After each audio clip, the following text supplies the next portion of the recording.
Assalamualaikum, selamat pagi anak-anak. Waalaikumsalam, selamat pagi Pak.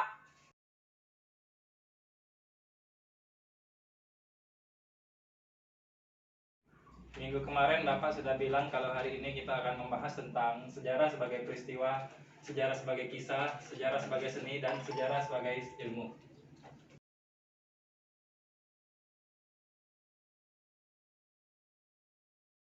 Coba sekarang kalian membagi dua kelompok, masing-masing kelompok terdiri dari dua orang. Kelompok pertama akan membahas sejarah sebagai peristiwa dan sejarah sebagai kisah.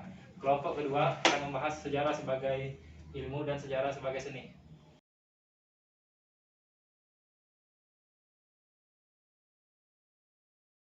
Kelompok pertama itu Obin sama Raisa, dan kelompok kedua Ian sama Iwan. Dan kalian duduk dengan kelompok kalian. Baik Pak.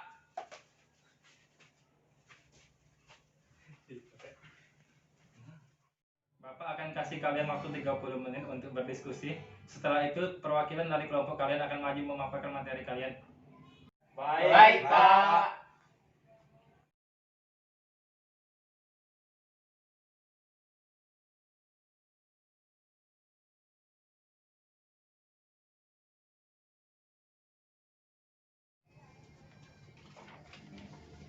Baiklah anak-anak, di sini Bapak akan menjelaskan materi kita pada hari ini, yaitu sejarah sebagai peristiwa, sejarah sebagai kisah, sejarah sebagai ilmu, dan sejarah sebagai seni.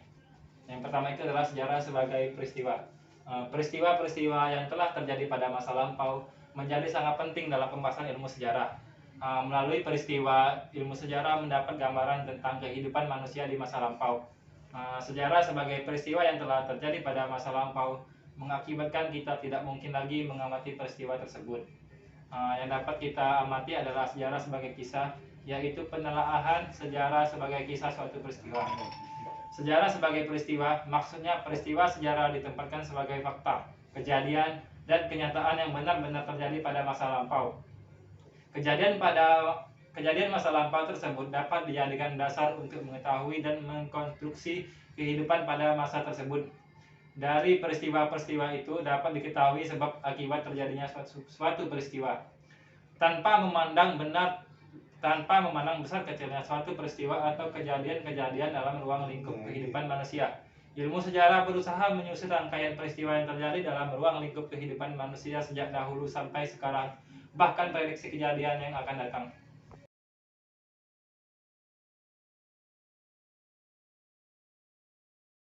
Sejarah sebagai kisah. Semua hasil karya cipta manusia merupakan suatu bukti dari kisah manusia yang hidup dan dinamis. Membicarakan sejarah sebagai kisah tidak lepas dari peristiwa-peristiwa sejarah yang terjadi pada masa lampau. Sejarah sebagai kisah adalah hasil karya cipta dan penelitian berbagai ahli yang kemudian menulisnya.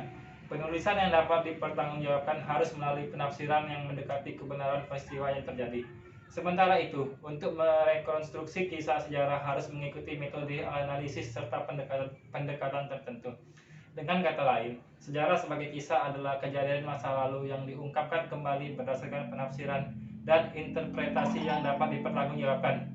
Menyusun kisah sejarah dari suatu masyarakat, bangsa, dan negara tidaklah mudah karena jejak-jejak sejarah yang ditinggalkan tidak sedikit. Oleh karena itu, dalam penyusunannya memerlukan penelaahan yang sangat jeli dan bijaksana serta verifikatif sehingga dapat dipertanggungjawabkan.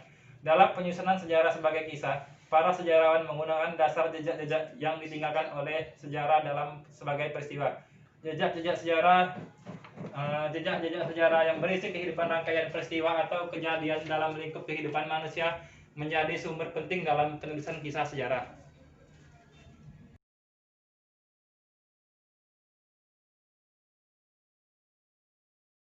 Yang ketiga adalah sejarah sebagai ilmu. Sejarah dikatakan sebagai ilmu karena merupakan pengetahuan masa lampau yang disusun secara sistematis dengan metode kajian secara ilmiah untuk mendapatkan kebenaran mengenai peristiwa masa lampau. Menurut C.E. Berley, sejarah adalah suatu ilmu pengetahuan, tidak kurang dan tidak lebih. Adapun menurut York Powell, sejarah bukanlah hanya sekedar suatu cerita indah, instruktif, dan mengasihkan, tetapi merupakan cabang ilmu pengetahuan. Oleh karena itu, sebagai salah satu cabang ilmu pengetahuan, harus dibuktikan secara keilmuan dengan menggunakan metode-metode dan berbagai standar ilmiah yang dapat dipertanggungjawabkan. Kebenaran itu dapat dibuktikan dari dokumen yang telah diuji sehingga dapat dipercaya sebagai suatu fakta sejarah. Sejarah dianggap sebagai ilmu sebab sejarah memiliki syarat-syarat ilmu. Antara lain ada masalah yang menjadi objek, ada metode tersusun secara sistematis, menggunakan pemikiran yang rasional, dan kebenaran bersifat objektif. Jika melihat hal tersebut, sejarah sebagai ilmu dapat memenuhinya dikarenakan yang pertama adalah objek kajian sejarah ialah kejadian-kejadian di masa lalu yang merupakan sebab akibat. Yang kedua, adanya metode sejarah yang menghubungkan bukti-bukti sejarah. Yang ketiga, kisah sejarah tersusun secara sistematis dan kronologis. Yang keempat, kebenaran fakta diperoleh dari penelitian sumber yang disusun secara rasional dan kritik atau penilaian yang sistematis. Yang kelima, fakta bersifat subjektif karena tiap orang melihat masa lampau dengan cara yang berbeda.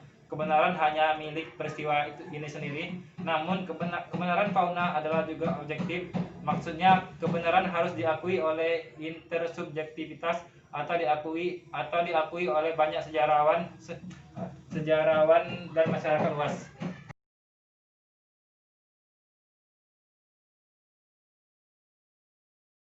Yang keempat adalah sejarah sebagai seni. Tokoh penganjur sejarah sebagai seni adalah George Macaulay Trevelyan. Ia menyatakan bahwa menulis sebuah kisah peristiwa sejarah tidaklah mudah karena memerlukan imajinasi dan seni. Menulis sejarah merupakan seni filsafat, polemik, dan dapat sebagai propaganda. Sejarawan abad 19 bernama Comte, Spencer, dan Mill menyebutkan bahwa metode dan sikap ilmiah pengetahuan alam dapat dipergunakan untuk mempelajari sejarah tanpa memerlukan modifikasi lebih lanjut. Namun menurut Beachley, seorang filsuf modern, menyatakan bahwa hal tersebut tidak benar, sebab sifat alami dari pengetahuan alam adalah sesuatu yang selalu nyata dan terlihat, sehingga sejarah yang bersifat abstrak tidak mudah menganalisisnya. Oleh karena itu, sejarah adalah pengetahuan tentang rasa. Beachley menambahkan bahwa pemahaman dengan cara imajinatif mampu menjadikan fakta sejarah lebih hidup dan lebih berarti.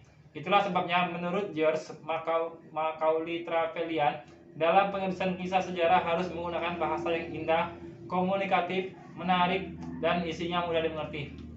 Dengan demikian, diperlukan seni dalam penulisan sejarah sehingga tercipta suatu peristiwa sejarah yang dapat dipelajari secara urut, lengkap, menarik, dan tidak membosankan. Oleh karena itu, seorang sejarawan harus bersedia menjadi ahli seni untuk menghidupkan kembali kisah kehidupan di masa lalu, masa sekarang, dan yang akan datang. Dengan demikian, selain elemen ilmiah, sejarah juga mengandung elemen seni. Setelah pemaparan materi dari Bapak tadi, apakah dari kalian ada yang ingin ditanyakan? Saya, Pak. Ya, silakan. Perkenalkan, saya Ahmad Mokarobi, perwakilan dari kelompok 1. Ya. Saya ingin bertanya, tadi sebelumnya Bapak sudah menjelaskan sejarah sebagai peristiwa, sebagai kisah, sebagai ilmu, dan juga sebagai seni. Nah, saya ingin bertanya, Pak, apa sih kegunaan kita mempelajari sejarah tersebut? Terima kasih. Pertanyaan bagus dari Yobin. Bapak akan mengulangi lagi pertanyaannya tadi. Jelaskan kegunaan mempelajari sejarah. Baiklah, Bapak akan menjawabnya. Tujuan belajar sejarah yang utama tentu untuk mengetahui peristiwa yang terjadi di masa lampau. Hal ini merupakan dasar utama dari belajar sejarah. Kita bisa mengetahui apa yang terjadi di masa lalu, siapa yang terlibat, di mana peristiwa terjadi, dan apa dampak dari peristiwa tersebut. Belajar sejarah akan menambah pengetahuan dan wawasan dari era ke era.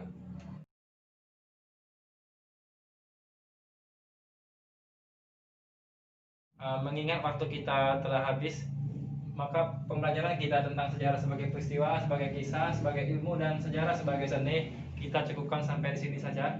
Kita jumpa lagi minggu depan. Terima kasih dan wassalamualaikum warahmatullahi wabarakatuh. Waalaikumsalam warahmatullahi wabarakatuh.